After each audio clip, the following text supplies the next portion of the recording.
창세기 19장 24절에서 38절까지 말씀을 살펴보도록 하겠습니다. 하나님께서는 유황과 불을 내려 죄악으로 충만한 소돔과 고모라를 완전히 멸하셨습니다. 소돔과 고모라 성뿐 아니라 롯이 탐냈던 주변의 넓은 목초지와 성에 거주하는 모든 사람, 땅에서 나는 모든 식물과 작물들까지 심판을 받았습니다. 롯의 부인은 하나님의 명령을 어기고 뒤를 돌아보며 소돔기둥이 되었습니다. 롯의 두 딸은 아버지를 통해 대를 이루려는 잘못된 계획을 실행에 옮깁니다. 24절에서 29절은 소돔과 고모라의 멸망입니다. 동틀 때 롯이 소알의 무사히 도착하자 여호와께서는 유황과 불을 소돔과 고모라에 비같이 내리십니다.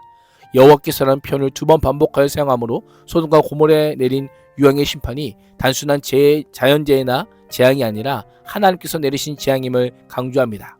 지질학적으로 사해지역은 유황과 역청, 가스층이 풍부한 단층지대에 속합니다. 이 가스층이 오랜 시간 동안 누적되어 압력이 높아지면 폭발하게 되고 그로 인해 불붙은 유황이 하늘로 치솟았다가 빗방울처럼 떨어지는 현상이 발생합니다.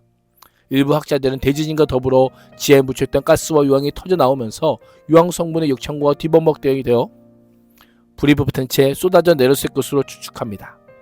또한 유황이 불과 분리된 것으로 보아 불이 안 붙은 유황도 쏟아져 내린 것으로 보입니다. 이전에 여호와의 동산과 애굽 땅처럼 풍요한 생명이 가득했던 소돔과 고모라 지역은 한순간에 황폐와 죽음의 땅으로 변하게 됩니다. 25절에 다 엎어라는 표현은 노아 시대 홍수같이 하늘의 물과 땅에서 나온 물이 모든 것을 뒤집어 놓았던 것처럼 이번에는 하늘과 불과 땅에서 나온 유황이 모든 것을 뒤집어 놓은 것입니다.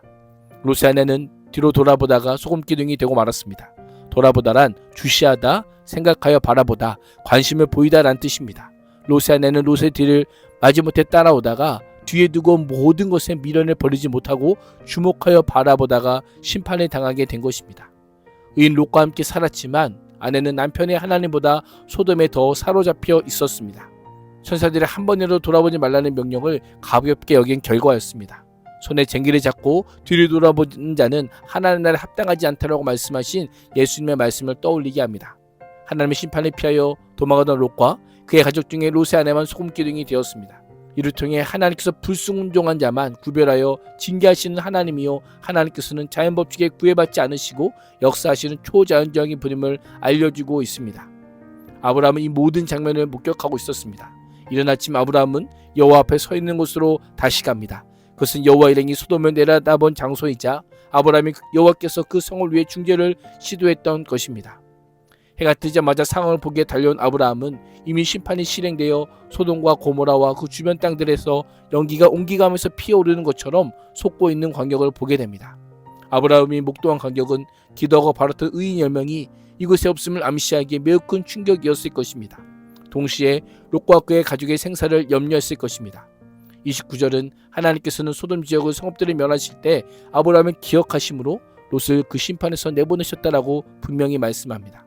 생각하다란 새기다, 조각하다란 뜻으로 기억하다, 잊지 않다라고 번역됩니다. 아브라함의 간절한 기도를 하나님께서 마음에 새기시고 소돔을 멸망시키는 중에 롯과 그의 가족을 구해 주신 것입니다. 하나님에 대한 칭호를 엘로힘이라고 표현하며 심판의 주체가 전능하신 하나님이요 롯이 구원을 받은 것도 롯의 의로운 행위 때문이 아니라 전적으로 하나님의 주권적인 의지임을 강조하고 있습니다. 때로는 우리의 기도가 지금 당장 응답되지 않는 것처럼 보여도 하나님 안에서는 결코 헛되지 않습니다. 한 사람의 중보기도는 한 영혼을 넘어 한 가족과 한 민족을 살리기까지 함을 기억해야 합니다. 우리도 가족과 공동체, 나라와 열방을 향한 우리의 기도는 하늘에 상달되어 하나님의 역사 속에 기록되고 있습니다. 하나님께서는 오늘 우리의 기도를 들으시고 택한 자를 잊지 않으시는 긍휼하신 하나님이십니다. 30절에서 38절은 롯의 두 딸 모압과 암몬의 기원입니다. 소홀로 피신을 한 롯은 그곳에 살기를 두려워합니다. 빈털터리로 빠져나와 모두 잃었기 때문일 수도 있고 그 땅에서 신변을 보호받지 못했기 때문일 수도 있습니다. 또한 사해 주변 네 곳이 이미 유황불로 멸하고 소알만 남았기에 그곳에도 하나님의 심판이 이를까 두려워했을 수 있습니다. 롯의 근본적인 두려움은 소알을 뒤엎지 않겠다는 하나님의 약속에 불신해 있습니다. 롯은 하나님의 약속이 아닌 자신의 판단을 끝까지 신뢰하고 있었습니다. 롯은 두려움에 사로잡혀 자신이 끝으로 가길 거부했던 산으로 올라가 동굴에서 거주합니다. 롯의 태도는 딸들에게도 그대로 이어집니다. 딸들은 약혼자들은 죽고 아버지는 연로하고 주변에 남자가 없는 상황에 가문을 끊길지 모른다는 불안감에 휩싸였습니다. 순례에 따라 남자를 구해 결혼해야 되지만 배필이 될 사람이 이 땅에 없다고 하며 롯의 큰딸은 작은딸을 꼬드겨 자신들의 씨를 낳아 집안의 대를 이을 공모를 꾀하기 시작합니다. 롯이 술에 잔뜩 취하여 동침한 후에 후손을 이어가라는 계획을 세우고 그대로 실행에 옮깁니다. 딸들은 우리 아버지로 말미암아 후손을 이어가자라고 하면서 자신의 죄를 합리화합니다.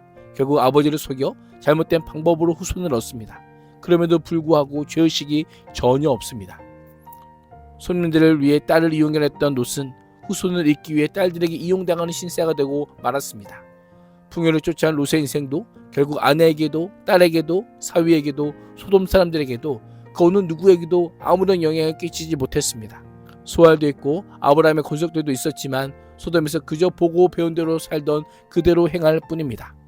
33절과 35절은 그러나 아버지는 그 딸이 눕고 일어나는 것을 깨닫지 못하였다라고 한 표현을 반복하여 사용하므로 롯이 술에 취해 자신이 주체하지 못할 정도였고 딸들의 피륜 행위는 롯이 전혀 알지 못하는 상태에서 두 딸의 주도에 이루어졌음을 강조하고 있습니다.